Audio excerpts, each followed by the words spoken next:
नमस्कार मित्रों, मैं वंदना और आप लोग देख रहे हैं संस्कृत शिक्षा चैनल।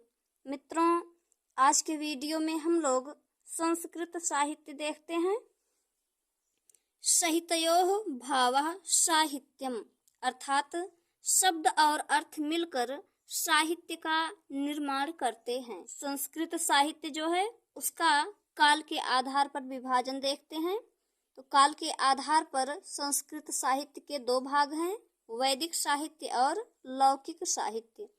वैदिक साहित्य के अंतर्गत वेद, ब्राह्मण, आरण्यक, उपनिषद, जिसे वेदांत भी कहा जाता है, और वेदांग, ये आते हैं। और लौकिक साहित्य में रामायण, महाभारत, पुराण आदि आते हैं। वेद और विषय वस्तु देखते हैं। ऋग्वेद, इसकी विषय वस्तु है देवताओं के स्तुतिपरक मंत्र, यानी कि ऋग्वेद में देवताओं के स्तुतिपरक मंत्रों का संकलन है। यजुर्वेद, यजुर्वेद में यज्ञ और कर्मकांड का वर्णन है। सामवेद है, इसका जो विषय वस्तु है सोमयाग है। सोमयाग यानी कि सोम देवता से संबंधित यज्ञ। अथर्ववेद, इसमें जो है मारण, सम्मोहन, उच्चाटन, औषधियों का वर्णन, वशीकरण आदि का वर्णन है। आगे देखते हैं वेद और प्रकृति। किस वेद की कैसी प्रकृति है इसे देखते हैं। इसमें है ऋग्वेद, इसकी जो प्रकृति है पद्यात्मक है। यजुर्वेद, इसकी प्रकृति गद्यात्मक है, जिसके लिए कहा गया है गद्यात्मको यजुः। सामवेद है, इसकी प्रकृति पद्यात्मक है। और अथर्ववेद है, इसकी प्रकृति गद्य पद्यात्मक या चंपू है, यानी कि गद्य पद्यात्मक को चंपू भी कहा जाता है। और अथर्ववेद में ही मही सूक्त है। अगर कहा जाए कि कौन सा ऐसा वेद है जो मही सूक्त से संबंधित है तो अथर्ववेद, या मही सूक्त का वर्णन किस वेद में है तो अथर्ववेद में। ऋग्वेद के बारे में देखते हैं। ऋचाम वेदः इति ऋग्वेदः, अर्थात मंत्रों का संकलन ही ऋग्वेद है। इसकी विषय वस्तु देखते हैं। ऋग्वेद में देवताओं के स्तुतिपरक मंत्रों का संकलन है। ऋग्वेद में 33 देवताओं का वर्णन है। अगर कहा जाए कि ऋग्वेद में कितने देवताओं का वर्णन है तो 33 देवताओं का वर्णन है। यास्ककृत निरुक्तम जो है ये वैदिक शब्दकोश है, और इसी निरुक्तम में, यानी कि यास्क की रचना जो निरुक्तम है, इसी में ही यास्क ने 33 देवताओं का वर्णन किया है। और उन 33 देवताओं को 3 भागों में विभाजित किया है: पृथ्वी स्थानीय देवता, दिव स्थानीय देवता और अंतरिक्ष स्थानीय देवता। तो पृथ्वी स्थानीय देवता में सोम देवता, बृहस्पति देवता और अग्नि देवता हैं। दिव स्थानीय देवता में विष्णु हैं, और अंतरिक्ष स्थानीय देवता में इंद्र और रुद्र हैं। तो इन सबको याद करने के लिए पृथ्वी, यानी कि पृथ्वी पर जो, जैसे सोम देवता यानी कि सोमवार और बृहस्पतिवार, सोमवार और बृहस्पतिवार जो है ये पृथ्वी पर ही ये सब माना जाता है, तो सोम देवता और बृहस्पति देवता। और उसके बाद जो अग्नि है, अग्नि पृथ्वी पर ही प्रज्वलित होती है, तो अग्नि भी पृथ्वी देवता होगा, यानी कि पृथ्वी स्थानीय देवता अग्नि। फिर दिव स्थानीय देवता, तो दिव ये लघु ऊ की मात्रा, और विष्णु में लघु ऊ की मात्रा, इसके उच्चारण से, इसकी ध्वनि से इसे ध्यान रखें। दिव स्थानीय देवता में विष्णु हैं। फिर अंतरिक्ष स्थानीय देवता में इंद्र और रुद्र।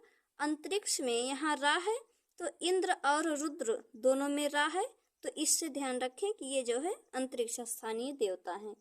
इनके अतिरिक्त जो भी अन्य देवता हैं इनके सहयोगी के रूप में हैं। अब ऋग्वेद का अन्य नाम देखते हैं। तो ऋग्वेद का अन्य नाम दस्तई है। इसमें 10,000 मंत्र हैं, इसीलिए इसका नाम दस्तई पड़ा। तो कहीं कहीं पर 10,552 मिलता है, कहीं कहीं पर 10,884 मिलता है।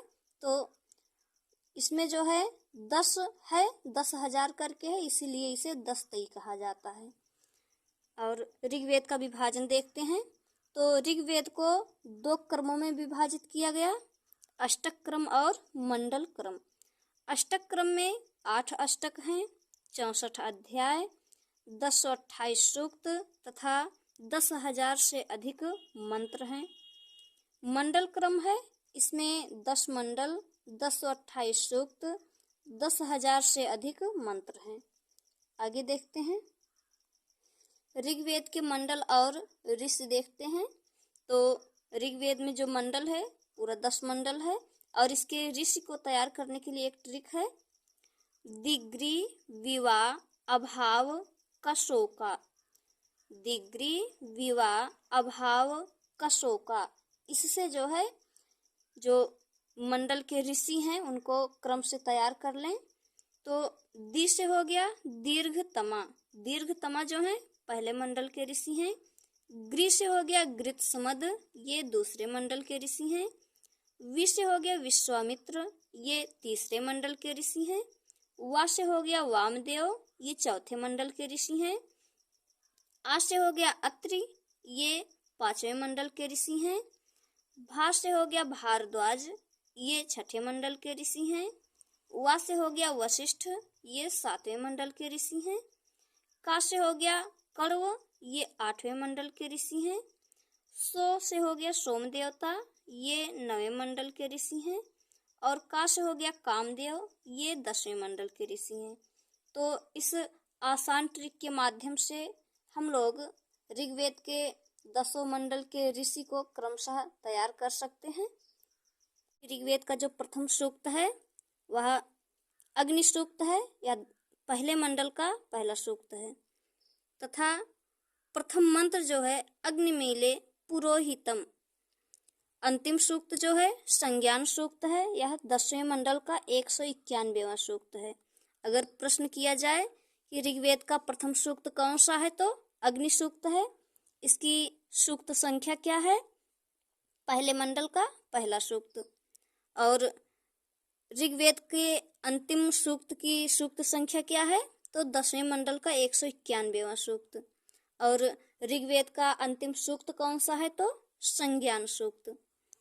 अब आगे ऋग्वेद के कुछ महत्वपूर्ण सूक्त देखते हैं। तो इसमें है प्रथम सूक्त अग्नि सूक्त है, पहले मंडल का पहला सूक्त। अंतिम सूक्त संज्ञान सूक्त है, 10वें मंडल का 191वां सूक्त। इंद्र सूक्त दूसरे मंडल का 12वां सूक्त है।